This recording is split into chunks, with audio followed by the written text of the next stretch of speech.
when you begin to not worry about how do I make the next payroll for my staff, how do I get the next kind of contract, you begin to think about the values you're trying to inject into the firm. And to me, that's the most important thing.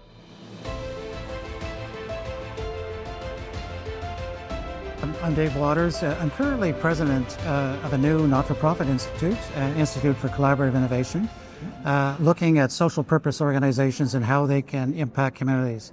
I realized in looking at the kind of economic issues of growth from that top-down kind of perspective that you get in Department of Finance and in dealing with significant, large corporations, something was missing. Okay. It was a deeper understanding that you got to match production in terms of, firms or government services with consumption, which is by consumers, citizens basically in their communities. And so I wanted to understand, got all these great government programs, how are people actually kind of reacting to them and what are their concerns? And you have a different perspective. So it's reversing polarity from top down to actually bottom up and then connecting these better. So, yeah. I want to ask you about the budget that came out last week per the date of this recording. Yeah. Was anything in there encouraging for the bioeconomy? Anything in particular that may signal perhaps more support for this industry? Was there a budget? Sorry.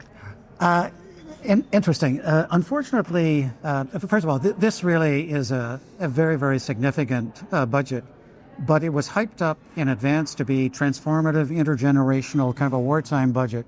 And to me, it fell short of that mark. In particular, then, for the audience that we're concerned about, the Industrial Bioeconomy Group, there's remarkably little there. And in fact, if you do a word search, the word bioeconomy does not appear in the budget. Okay. Any synonyms?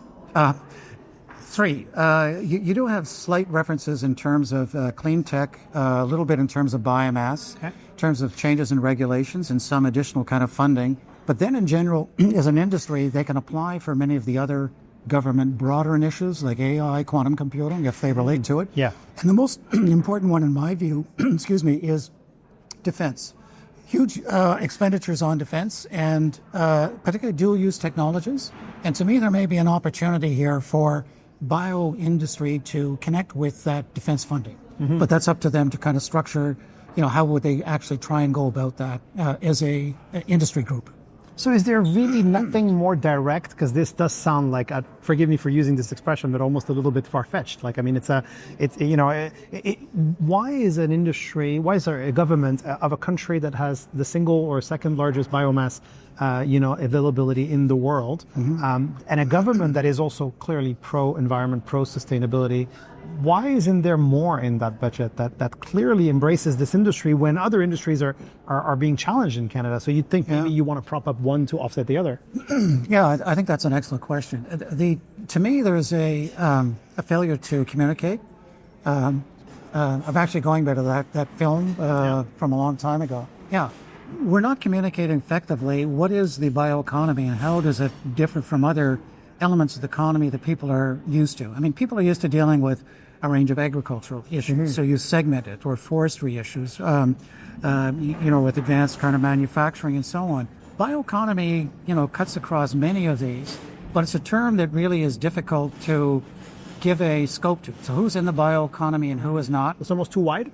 Yeah, it not necessarily too wide, but there's very little explanation as to what kind of benefits does it bring and to whom. And so, when the industry itself has never defined itself properly, how do you expect government ministers to really understand what this sector of the economy is? Allow me to put you on the spot then. What are the benefits of the bioeconomy for Canadians? You really should ask others, I think, who are a lot more knowledgeable than I am. I think the whole range of new materials, so the bioplastics kind of issue, the whole better use of wood mass for construction and so on, we're just beginning to experiment with those.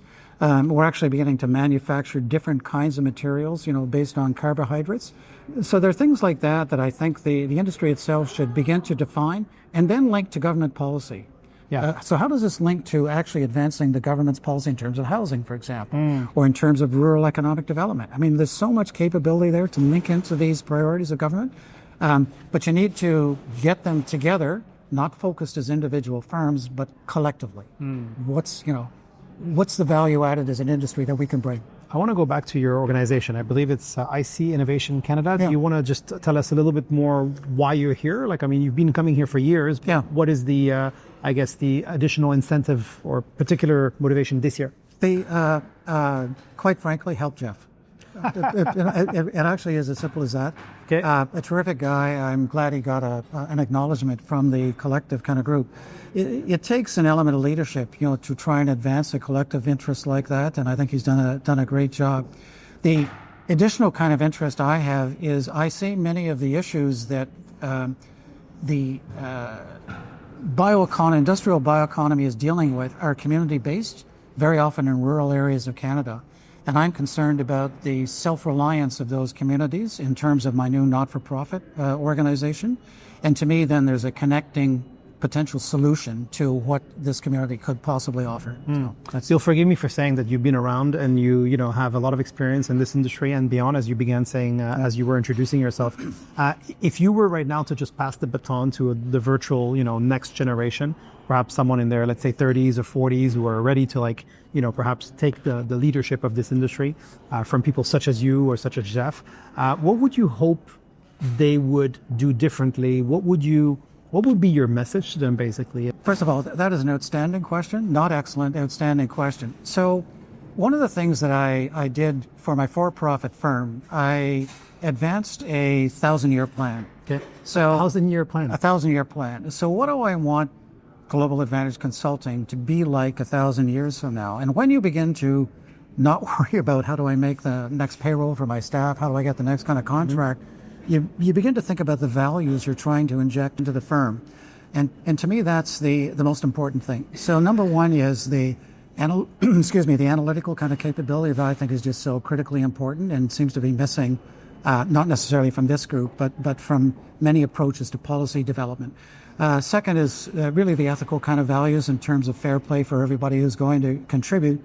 And third is creating an environment where everyone's idea counts. I'm quite regularly, I'll say, look, let me present a stupid idea, because I don't know whether my ideas are any good or not, and my ideas are no better than anybody else's around the table. But you engender kind of a more imaginative, kind of creative approach in terms of developing the solutions for a potential client. So those are three of the elements. And one last follow-up, do you think that the so-called Greta Thunberg generation, if I can call it that way, is well equipped to take on this challenge and global sustainability, but also perhaps supply chain and the complexities basically of today's world? I think they are, and so the core actually of my current organization and IC Innovation Canada is actually 3 young students that just graduated last year. One is actually just finishing up his master's. We have one of our focal points is actually on giving youth a voice. So we've run a couple of seminars in which we've done that. We're thinking about building that into a youth summit, possibly in Ottawa, but we'll kind of work on that. We're working with 2 other organizations on that. Okay. One is Research Money, and the other is the Canada Science Policy Centre. I think youth need to be, I'm stunned every time I really get a youth panel together about the depth of their knowledge, but also the difference. They do see things differently, and we need to there's an element of practicality in terms of the issues of affordability. Am I going to have a job? Can I ever afford a house? And then can I start a family to be able to do these kinds of things? And also their sense, and I agree with them, maybe this whole system we've created isn't working all that well, and maybe we need to restructure it in some kind of a fundamental way. More of a revolution than just one industry. A movement might be a better way of terming it, but I wouldn't discount the term that you use. But this has to evolve in terms of their thinking. So what we want to try and do, let's give youth a bit of a structure to think about the deeper concerns they have and how they might articulate the kind of changes they would like to see. Interesting. Yeah. Well, I wish you good luck in this. Well, thank you. Thank you. Very That's nice. fantastic. Yeah, well, that's great.